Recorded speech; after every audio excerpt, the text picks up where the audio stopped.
freedom is never more than one generation away from extinction. We didn't pass it on to our children in the bloodstream. The only way they can inherit the freedom we have known is if we fight for it, protect it, defend it, and then hand it to them with the well-taught lessons of how they in their lifetime must do the same. And if you and I don't do this, then you and I may well spend our sunset years telling our children and our children's children what it once was like in America when men were free.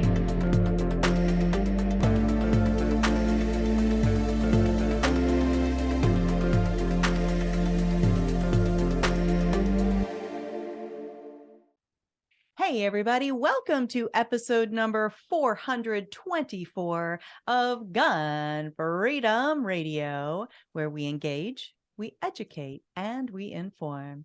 We are brought to you by azfirearmsauctions.com, where you set the price on guns, ammo, and accessories. I am one of your hosts, Cheryl Todd. And I'm the other guy, Dan Todd. Our theme today is the Liberal Gun Club, and our guest is Scott Pryor. Scott is a competitive shooter with a YouTube channel called Scooters Brass and the current president of the Arizona chapter of the Liberal Gun Club. Scott believes that the Constitution is not a partisan document and that every American deserves equal protection under the law.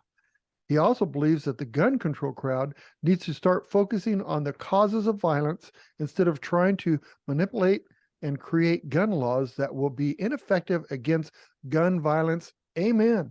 Amen. And welcome to the show, Scott. Thank you very much for having me. I appreciate it.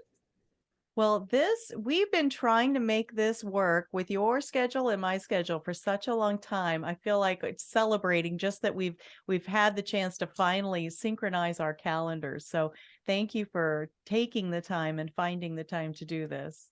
Not a problem. Not a problem. So, we're talking a little bit off air, and, we're saying that, people don't even know there is such a thing called the Liberal Gun Club, right? That sounds like an oxymoron somehow.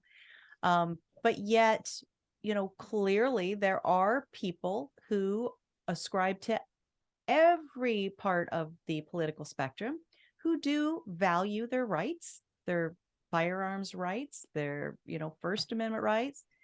And it shouldn't be such a head scratcher, but we're in a weird time in history when it feels like there's, this automatic assumption that if you are, left of center, that you don't want anything to do with guns. You're here to show us that's not true. And right. how do we bridge that gap between the left and the right of people who do value their ability to protect their own lives? Well, I think the what you said about being in a weird time in history is absolutely correct. 30, 40 years ago, we didn't have this constant battle back and forth over the Second Amendment from a left and versus right standpoint. It kind of grew, I think, and honestly, because of social media and the way TV news and such has gone away from actually just reporting news and actually began giving their opinion of about what the news meant. And so people started using labels. People started calling each other out on stuff that was stereotypical as opposed to factual. And I think it's just because of social media and the way the mainstream media has built, where they're more concerned about bringing in money from advertisers than they are about necessarily letting people know all of the facts and just the facts as opposed to opinion. That's caused a lot of that. And for me, I grew up military background family. I grew up in Texas, so I've been around guns a long time. And I think that the reason why a lot of liberals or Democrats, however you want to call them, are against firearms is because of the fact that they have no experience. You fear that which you do not understand, type of an attitude. And I've tried to break that chain by inviting friends on the left to the range. I've had some success doing that, but not a great deal. The Liberal Gun Club has done a really good job of getting kind of a localized area for all of us on the liberal side to to discuss and talk about and kind of feel like a group. Um, and I think that's where we need to go, but it needs to go a little farther than that. I think that I think it would be great if you could get organizations like the NRA and the Liberal Gun Club to show up at an event together and have a discussion on gun violence in the United States, to where you have both the left version of supporting the 2A and the right version of supporting the 2A, which shouldn't be that much different. Right. The hard part is getting people that are afraid of guns or that want gun control to show up at something like that. So you're going to be speaking to the choir. It's really a tough thing to try to break with all the misinformation that you have online and that's plowing around everywhere. But we can do it, I think. It's just going to take time and it's going to take a lot of effort. And that's kind of what my focus is trying to break down the stereotypical idea that the liberal hates the guns, because I love guns. I use them all the time in competitions. My wife shoots competitions occasionally. It's funny because when we first got married, she was anti-gun because her mom was anti-gun. And I took her to the range one day. I said, "This is a Ruger handgun. This is how you do it. This is what you do." She fired it a few times. We left the store with her new handgun. It just people I think don't, because of the lack of actual portrayal of safe firearm use, people always think the worst about a firearm. Whereas if people are brought up with the idea to respect the firearm and understand how fun it is to shoot, then that might change things. But that's a tough rock to tumble over at this point. So, a lot of people, conservatives, liberals, they have trouble communicating.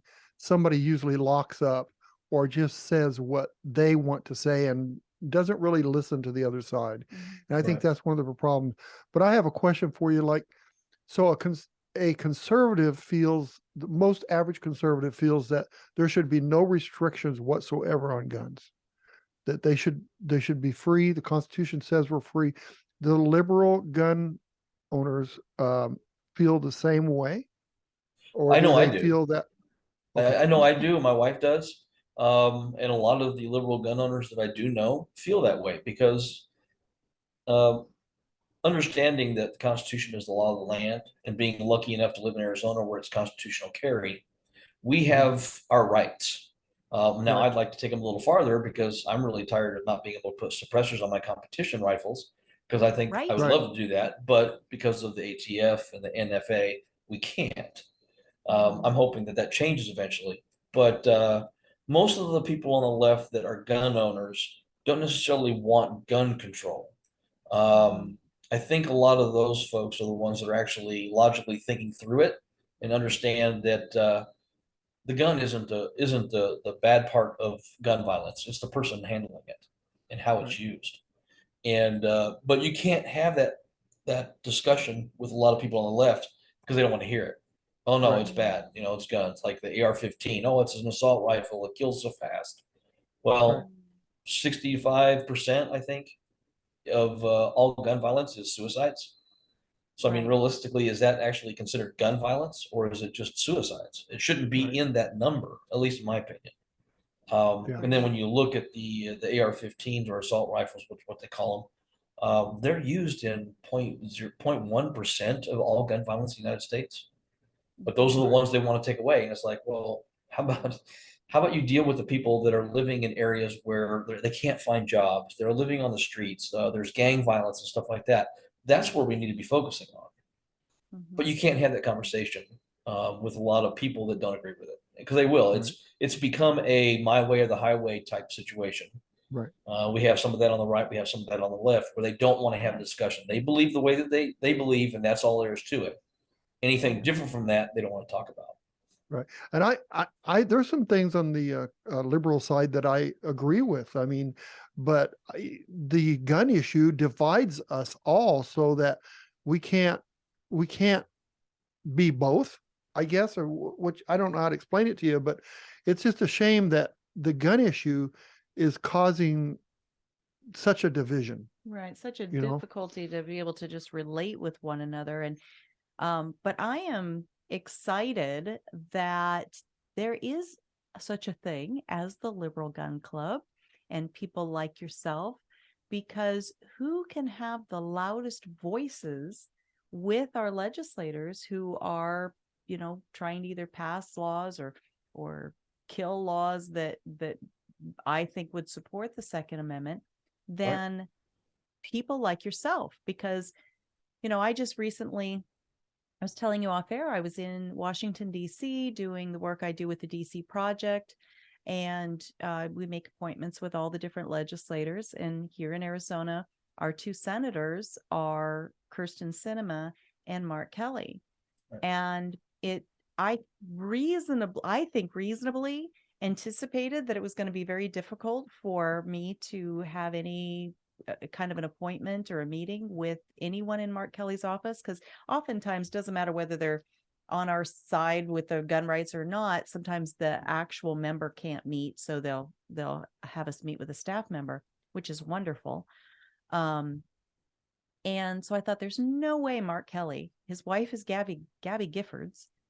They own Giffords, Right. which is a very anti-gun group, but there's no way they're going to meet with me. And not only did his Second Amendment policy person meet with me and the ladies that were with me, but talked with us for an hour. And it was a wonderful conversation of just people having a conversation and finding places where there were commonalities. Right. But even with that, the Mark Kellys of the world know that I'm not their voter, right? I might be their constituent, but I'm not their voter. Right. And so if someone like you walks in their office and says the same kinds of things that I'm saying, which I think you would, I wouldn't run off the rails with anything partisan, I think you're going to have such a more strong impact. So the Liberal Gun Club, are you gun owners, or are you active, and are you advocates for the Second Amendment? I guess that's where my very long sentences were going. Right.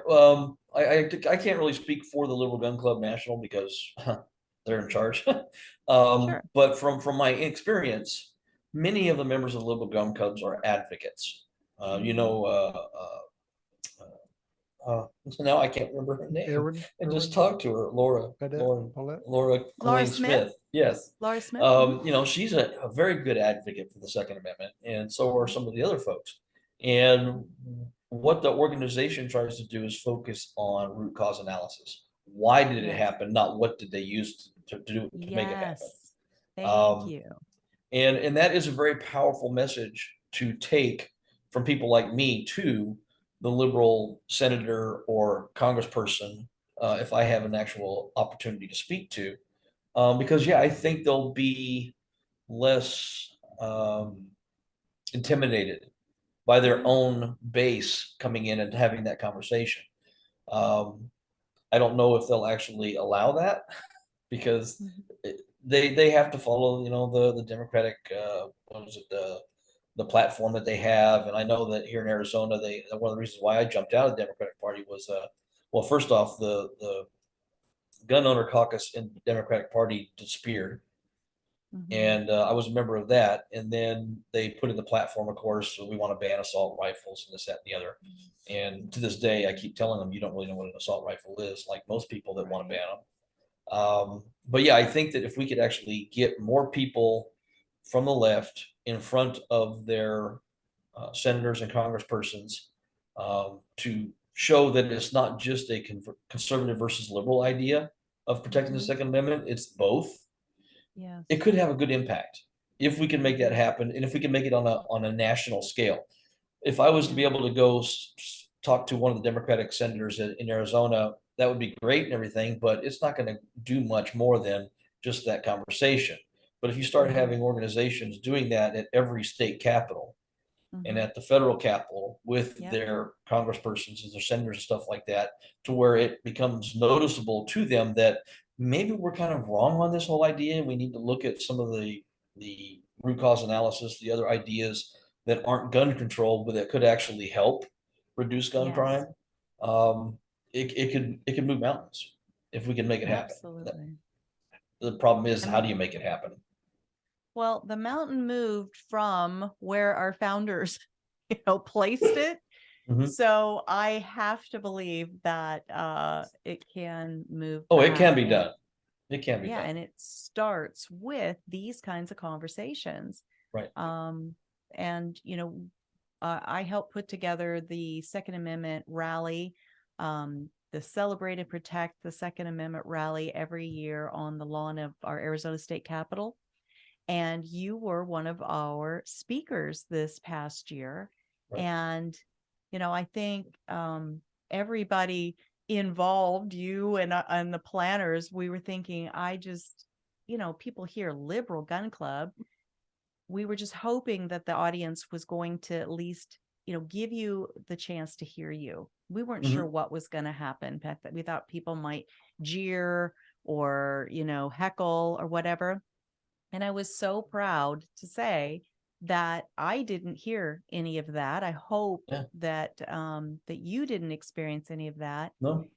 And we start shattering those divisions. We start shattering those preconceived notions when we can just meet with each other as human beings, and I thought that was such a brave thing of you to put yourself in that position, because we weren't sure how it was going to go.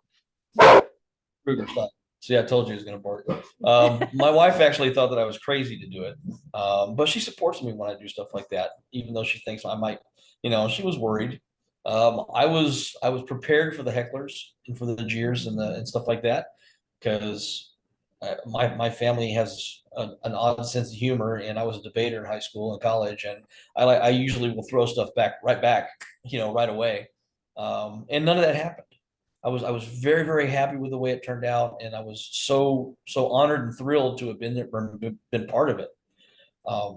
And one of the other things too, that now that we're talking about that, I noticed this year and maybe last year there was no media presence. The news stations were not there like they used to be. They used to interview people. I remember the first year I went, they were taking like video, and there was me and my wife, both armed, and I snapped a picture of it because it was like, look, the only two liberals at this event, they got us.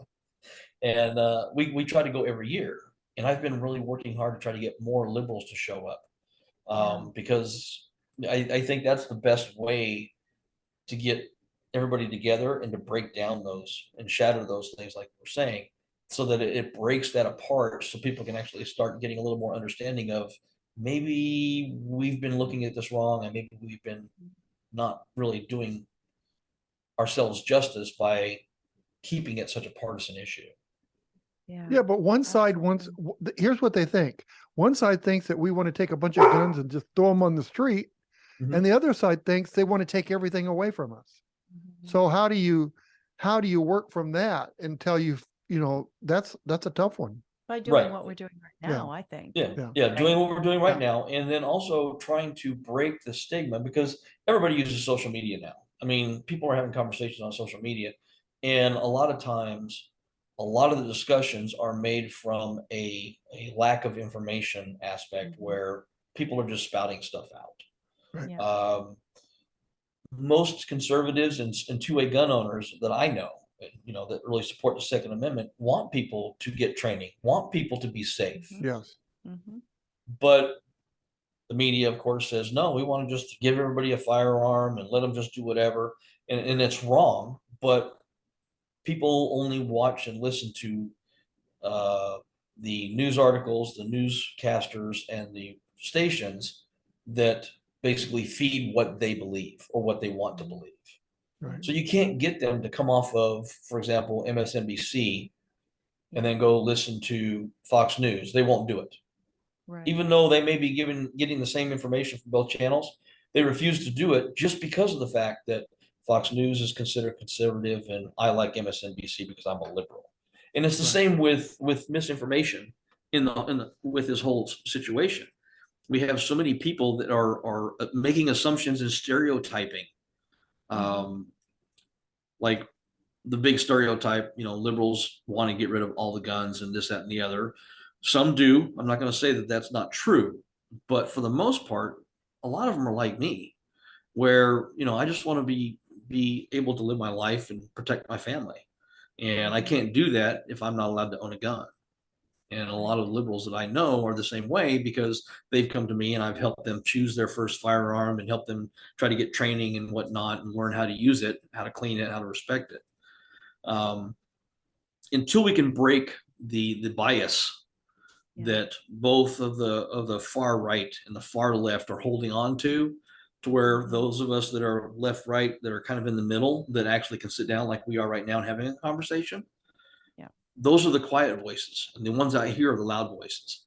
So those loud voices, until we can quiet them down so that the rest of us can have a conversation, it's going to be really hard. And as long as the media and social media supports that hard right and hard left going at each other, it's going to be tough.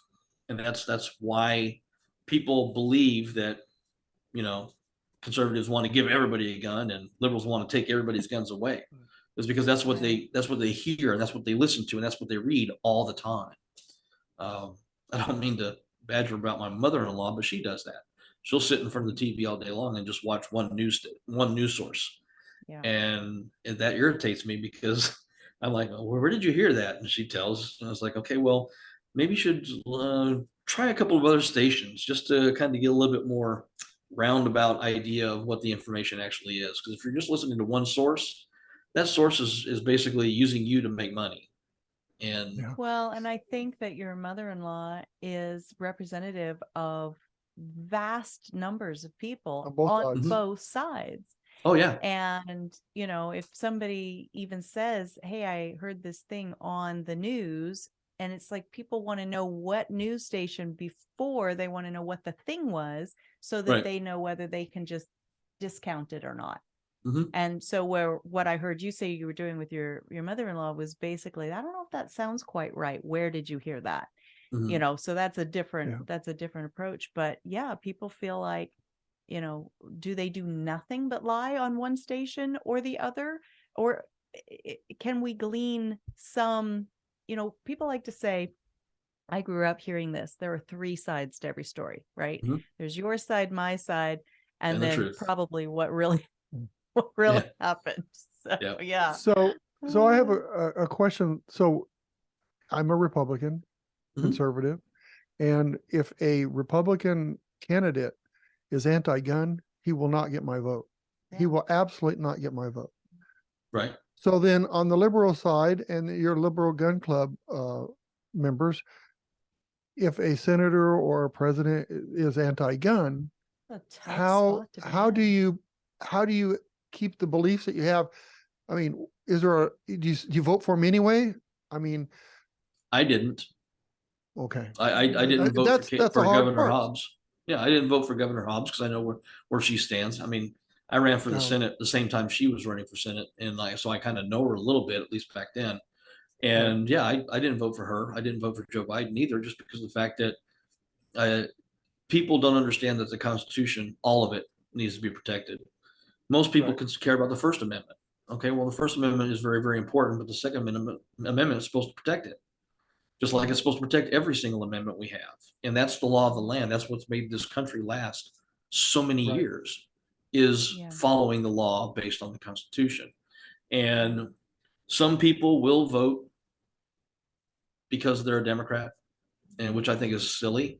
I don't have to do that because I'm not silly, and I'm an independent. So, like for example, I voted for Mark Lamb. I voted for Jeff Sturdy because they represent what I would consider my important ideology, which is the Constitution. Yeah. And exactly. I think there's a lot of liberals, Democrats out there that do that. They just don't tell anybody. Yeah. Well, I have to say, in the last 4 years, I voted on a Democrat, for a Democrat. I regret it now but I don't want to say who, but I do regret it. But I felt that was a better position than the person that they were running against. Right. And so I voted for a Democrat.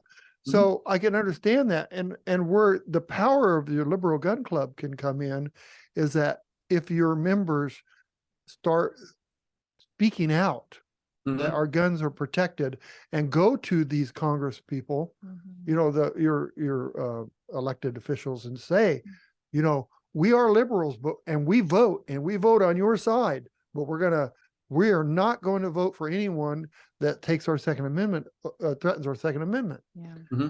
And that's my thought. I vote for whoever, as long as the Second Amendment is a constitution. If they follow the Constitution, which confuses me, because everybody does an oath, but none of them support follow the Constitution. Yeah. Right. And they don't.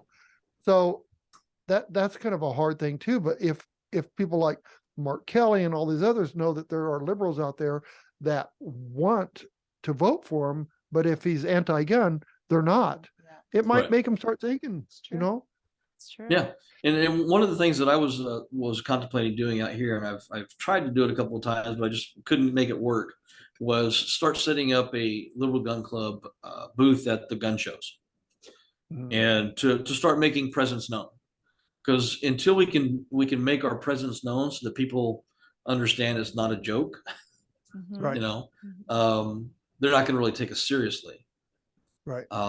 Now, because of the fact that a lot of people have seen me on TV and this, that, and the other when I ran for office, I might be able to throw a little bit more weight into it. But if that's going to be dependent on, number one, if I get time to actually talk to, because my senator, my Congress people in this district, they're all conservatives, and they're all going to support the Second Amendment. You know, Senator Rogers and I think Andy. Congressman Biggs is in our district, or our congressional district.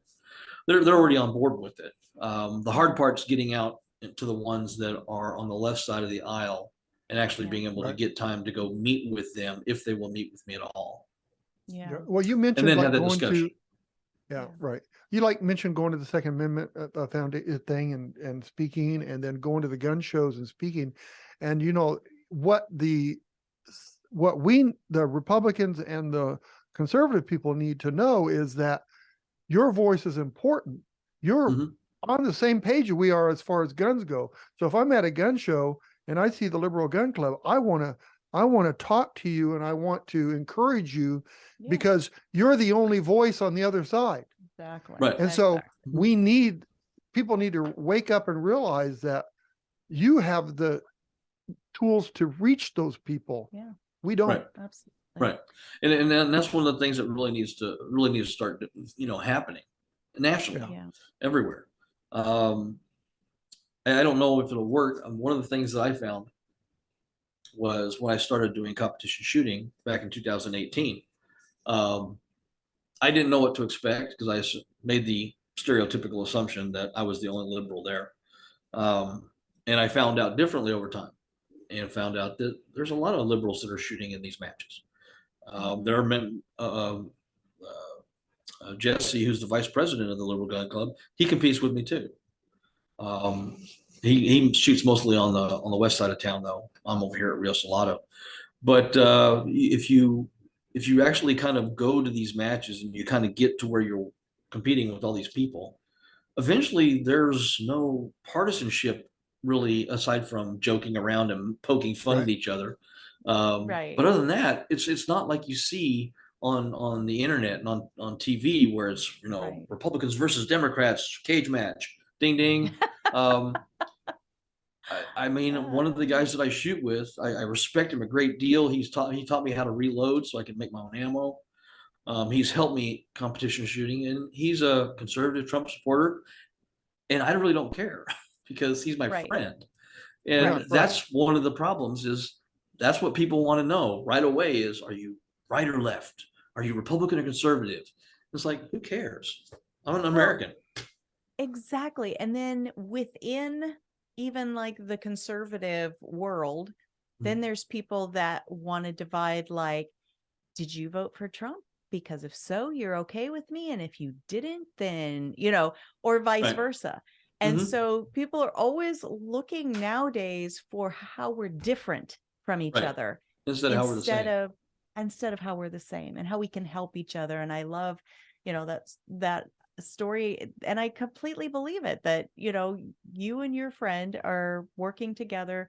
One's teaching the other about reloading, and the way you vote, how does that have anything to do with that Right. particular moment?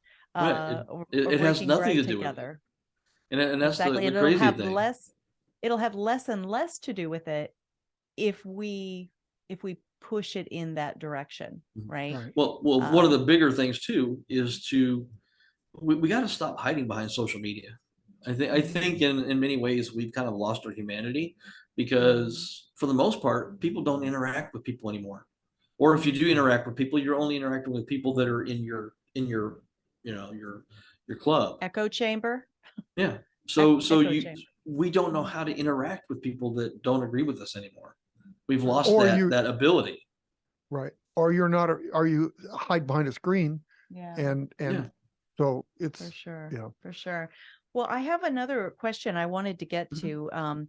Something that we've talked about between us on the side is that, pop culture is really kind of not even kind of doing us a disservice, those of us that value our Second Amendment rights and value safe gun handling and the value of training, because films and music videos and TV shows are almost always showing us how to mishandle guns as though it's the standard, the way that it's supposed to be done. Right. And they're setting a terrible example for inexperienced people and untrained people.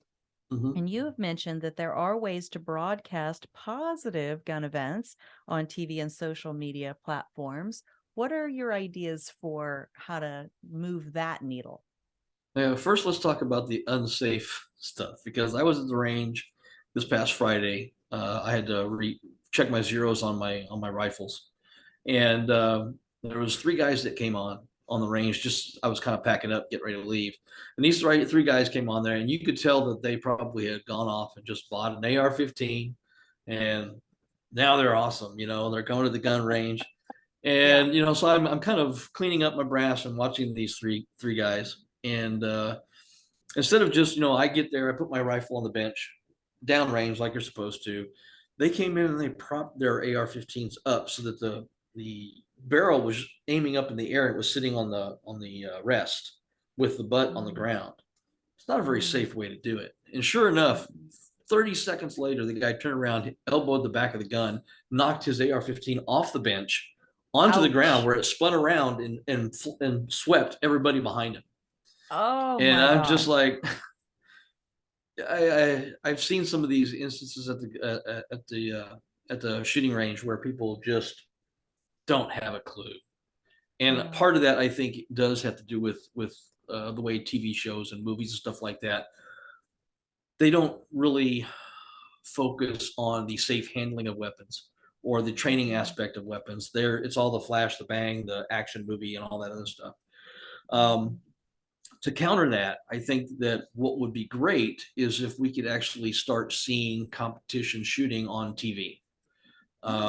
They used to have a show called Top Shot. I think it was on the History Channel, and that ran for like 5 seasons, and then it just kind of disappeared. But like here in Arizona, every March we have the largest 3-gun match in the United States. It's called Superstition Mountain Mystery 3-Gun. It's at Rio Salado. It usually has between 300 and 400 competitors. It's a 5-day match total when you're talking about staff and everything else. Millions of dollars go into this match. You never see a news crew out there. You never see anybody broadcasting the event. It doesn't show up on any of the TV shows like Weekend Events or any of that kind of stuff. Why is that? You see everything about like football and soccer and baseball and all. Competition shooting is just as much of a sport as any of those, and you never see anything. I mean, you see more footage of curling during the Olympics than you see the Olympic shooting events. I was at work last week and we were talking about the Olympics, and I said, it would be fun to, because one of the ladies that I shoot with, her and her twin sister were on the Olympic biathlon team, and she's a really, really good sportswoman. And I made a comment about it, and the guy looked at me and he's like, "They have gun events in the Olympics?" I'm like, "Yeah, why? All these other different countries." No, he didn't know. In other countries, I've seen footage of their shooting events where they have stadiums full of people, and they're out there practicing for the Olympics, and they've got rifles and pistols and all this other stuff. It's a it's a, what would be a good word for it? It's like a national pride thing that all these people, there's 30,000 people in the stands watching this whole line of people shooting at targets. Why didn't you ever see anything like that in the United States? We have so many competitions all around the United States all year long, and none of them are ever included in any kind of TV shows, news broadcasts, anything like that, because they don't want people to know that shooting can be fun, that competition shooting is a sport that anybody can do. I mean, I'm kind of the proof that an old bald guy like me can get out there and hump around with these younger guys. And sure, they're faster than I am, but I'm getting better. I'm catching up to them eventually. Maybe I'll trip one of them or something. They're not looking, and then or take their gun. But realistically, in the United States, you don't see any kind of real any positive sports-like events for firearms and competition shooting anywhere in the United States on TV. Not on ESPN, which you would figure. You see X Games all the time, and that's a bunch of crazy people on skateboards. We invent the X Games, which, and look at how, I think it was Colion Noir that was talking about that in his first year doing the NRA TV thing, about how the X Games was a bunch of what everybody thought was a bunch of slackers on skateboards, and now it's this multi-billion-dollar event. Why can't we get the gun industry to do something like that, to where now we're on live TV at events, looking at people setting world records, looking at people, doing amazing things with these firearms that has nothing to do with violence or crime? Well, maybe it's because who owns the TV networks and the news media and movie? It's liberal owned, right? They don't want a message of fun and responsible and can protect you. You never hear about all the thousands of people that are protected every year because a firearm was used to stop it. But then there are things like the Outdoor Channel. Now you have to subscribe. But if we aren't putting our money and our eyeballs and our time where we value, then maybe we can do better about that, and find the sources that are supporting the things that we value and giving them, like I said, our dollars and our eyes. And Prairie Fire Range in Nevada, it was, what was it called for a million years? Front Sight? I think it's Gun Sight. They are now Prairie Fire, and I think one of their core missions is to make firearms sports more of a sport that you'll tune in for. So if you weren't aware of that, you might want to look them up and see, if there's some angle there that you could help them with what they're doing. They could help you with what you're doing. Anyway, just an idea. No, that's a good idea. I mean, that's one of the reasons why I started the Scooters Brass YouTube channel. I've got it on YouTube and Gunstreamer and Facebook, but I can't boost anything on Facebook because it's got guns in it. I know. But to put out there and try to get people to watching, not because I'm mediocre. I'm not mediocre. I'm actually a decent shooter, but I'm not the head of the pack and I'm not the worst in the pack. But my whole idea was to start the channel and put my videos up there so that people could see that an average person using average firearms, because when I first started, it was just, I had a Smith & Wesson AR-15, I had a Mossberg shotgun, and a Smith & Wesson pistol. Just normal stuff that you can buy at any gun store, not anything, no race guns or anything like that. And I was just out there having fun. And so I put it in video so that people could see that the average person with average firearms could go out there and have fun. It's not, to me, it's not about being the best, because I'm not. For me, it's a sport. I enjoy doing it. I get out there and I improve. So if I can, if we could actually get more people, and I share those to my personal Facebook page, and that's when I find out who doesn't like guns, because all of a sudden I get a notification that they disappeared. I think that's the only way we can really do it, is because they focus so much on the negative. They hardly ever focus on the positive, and that's it's sad that we can't seem to break that. But the people in charge have all the money, and so they they put what's on their stations based on what's going to get them money and not get them flack from the left. Right. And the fact that, like you said, you can't boost your own stuff on any of the social media platforms, that is a disservice to us. And yet we still continue. I use all those platforms, and I'm torn all the time by, do I use the tools that they've given me to try to influence those around me the best I can, that here's a positive example of the things I believe in?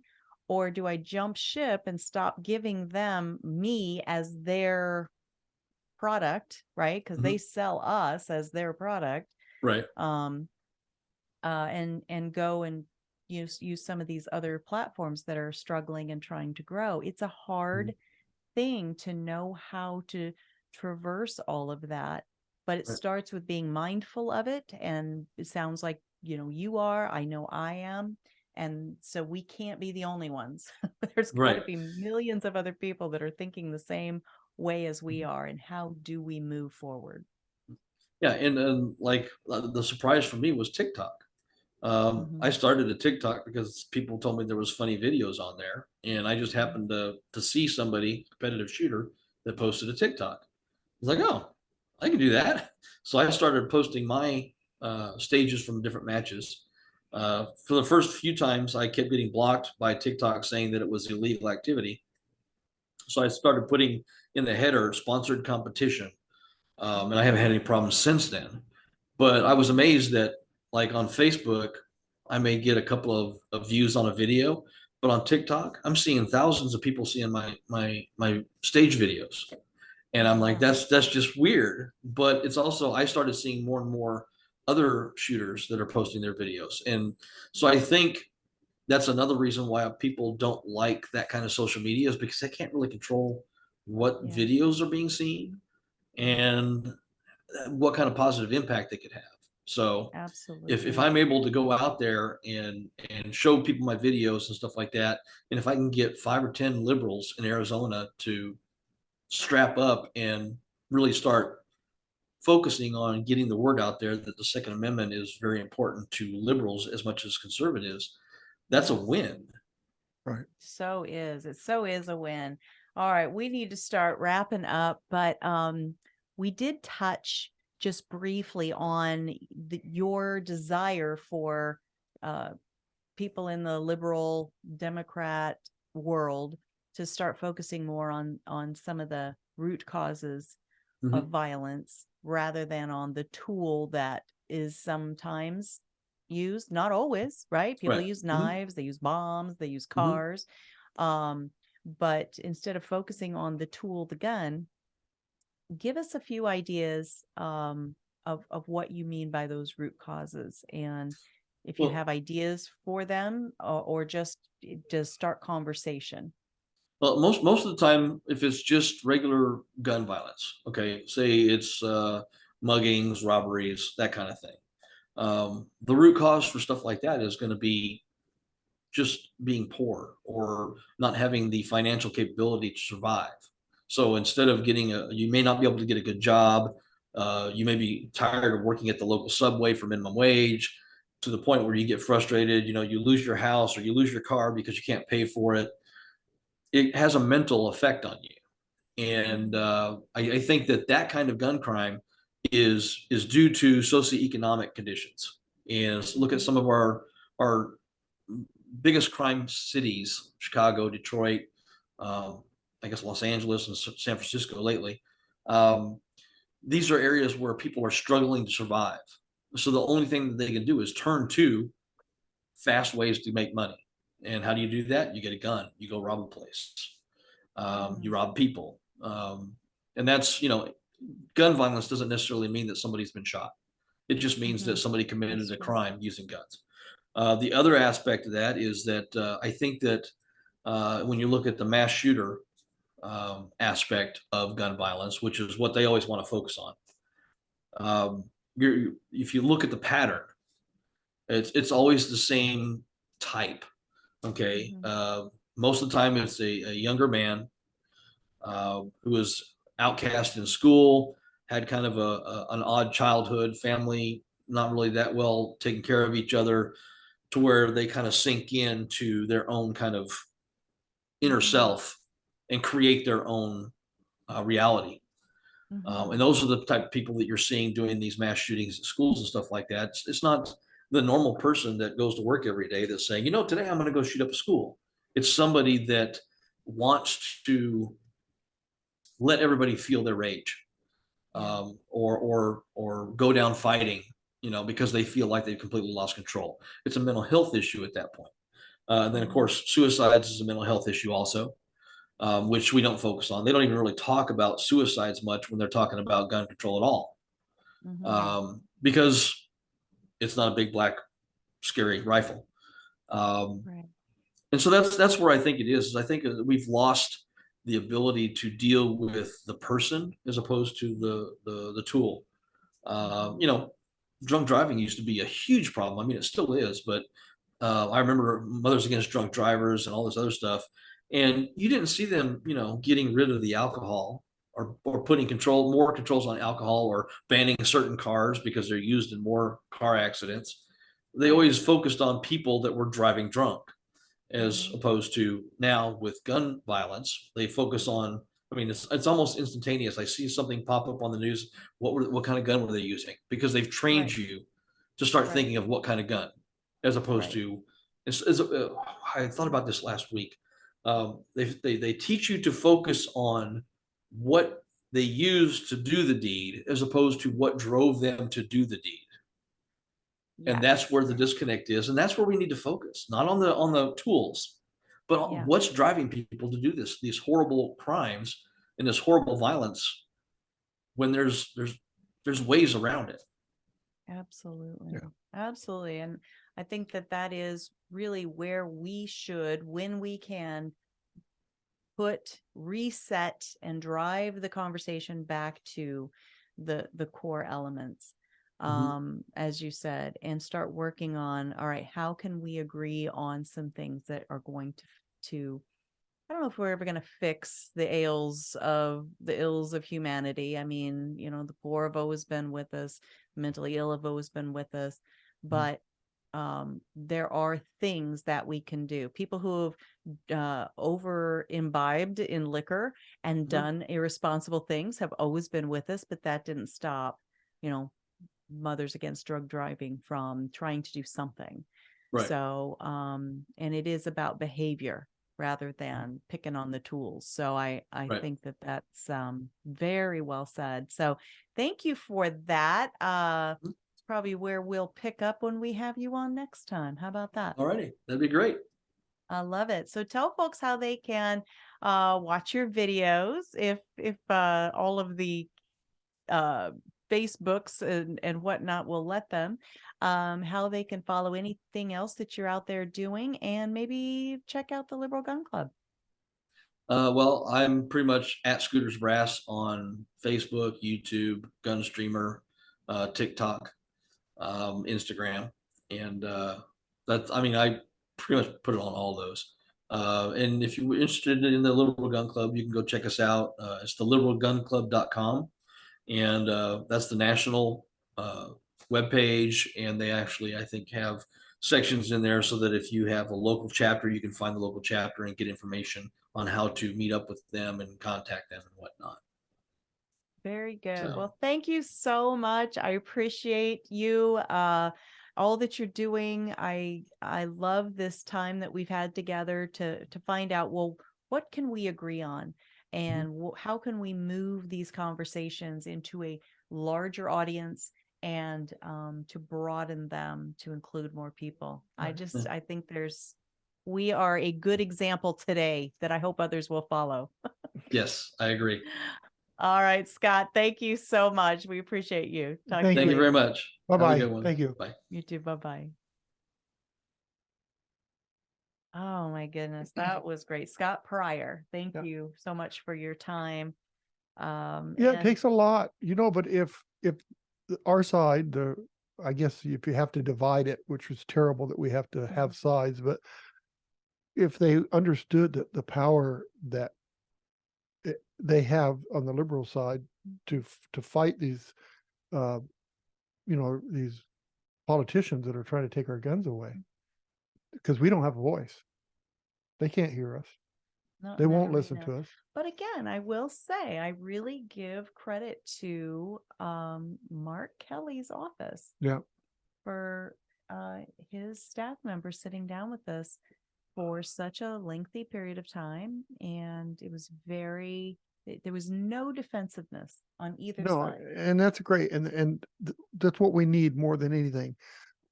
We're guilty of it too. Our side, again, I have to do that, but we're guilty of it too by wanting to get the message. We're so passionate about our message that all we want to do is force it down their throat. And that's like teaching a 5-year-old, you can't do that. You have to let them understand. You have to have conversations. You have to go over things. And sometimes we don't do that. Either side. And that was how we kind of ended our meeting in Mark Kelly's office. Was we said, I said, thank you for giving us this much of your time. I said, I don't know that our side is very good at, trying to reach out to the other side. And she kind of interrupted me and said, neither side, like she was owning it as well. Yeah. That is something that both sides can do better. And I agree. And that's the purpose of our show, is to reach people who are in the middle, who don't quite know for sure how do they feel about all of these different topics.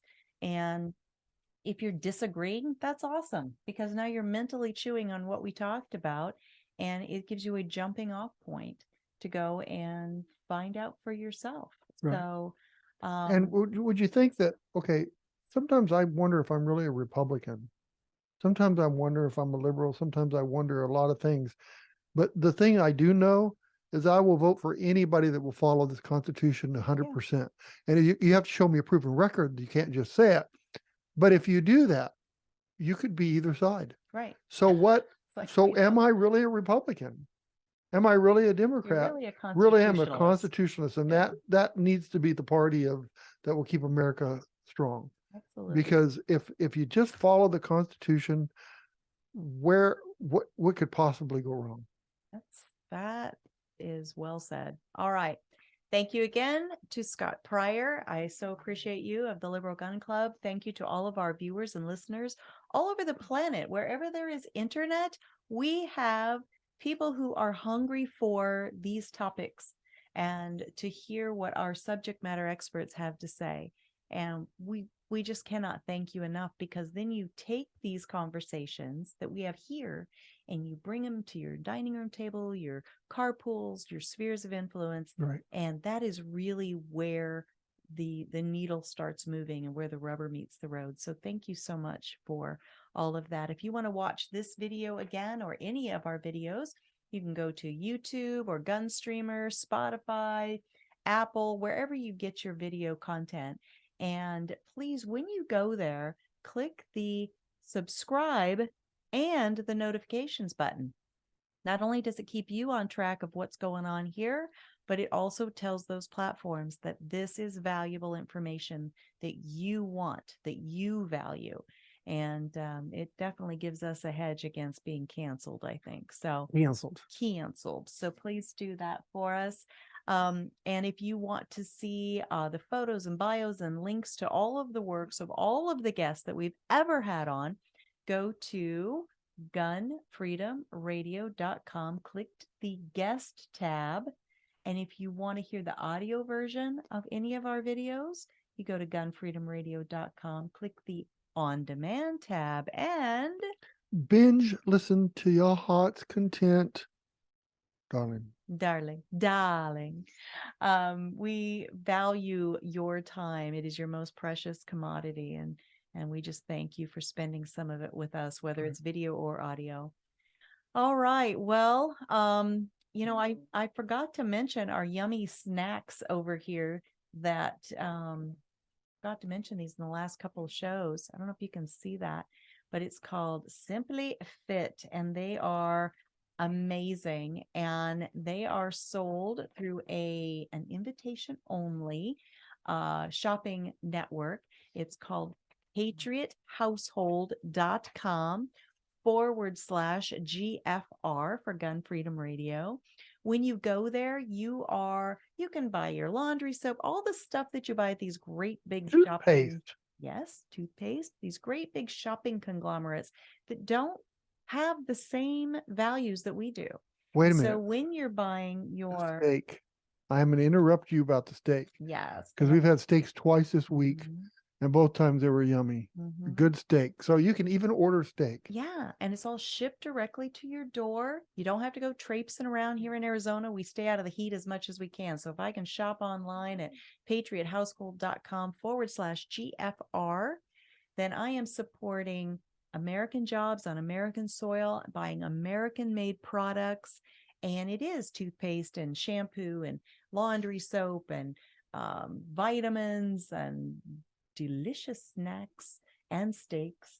So check it out. And when you shop there, you are supporting not only the work that we do, financially supporting us, but you are also financially supporting the Second Amendment Foundation. And they are the people that are in the courts constantly fighting these bad freedom stealing laws. And so it is just a win-win-win all the way around. When you go to patriothousehold.com/GFR, do your shopping there, let it be delivered to your door fresh, and stay in the air conditioning. It's hot out there right now. All right, until next time, be good to each other. Have a great week, and God bless. Bye-bye.